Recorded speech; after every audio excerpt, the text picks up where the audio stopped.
16 धावा. कोणाचं वर्चस्व असेल, मोहन पारधीचं की अनंत गावंडाचं? येणारे काही चेंडू तुम्हाला सांगून जातील.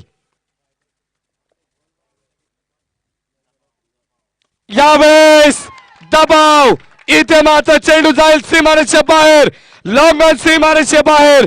आणि अंबरनाथकरांसाठी येणारा हा प्रतिसाद आपण पाहतो टाळ्यांचा. Anant Gavanda out of the park, branded षटकार. दोन चेंडू 10 धावीची गरज असेल या ठिकाणा. अनंत गावंडा या ठिकाणी मात्र निश्चितच आपल्या संघाला वर्चस्व सिद्ध करण्याचा प्रयत्न असेल. मात्र एका बाजूला एक मोठा गोलंदाज कर्जत विभागातील एक दोन्ही संघ आपण पाहतो. एका बाजूला रायगड, दुसऱ्या बाजूला ठाणे. जबरदस्त मॅच. इथे यावेळेस फटका चांगला आहे, चेंडू जाईल सरळ सीमारेषे बाहेर. 6 धावांसाठी एक चेंडू, 4 धावांची गरज. औरंगजेब रडला होता कारण त्याला आवाज चढून दरबारात शिवाजी महाराज नडला होता.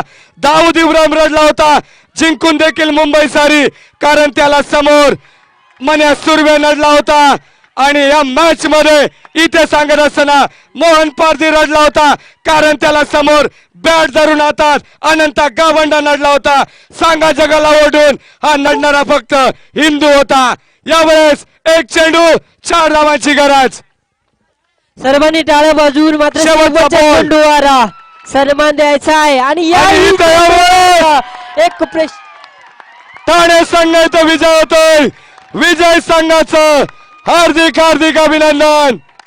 निश्चितच फार उत्कृष्ट अशी मॅच आपण या ठिकाणी पाहिली. आणि निश्चितच अंबरनाथ संघाने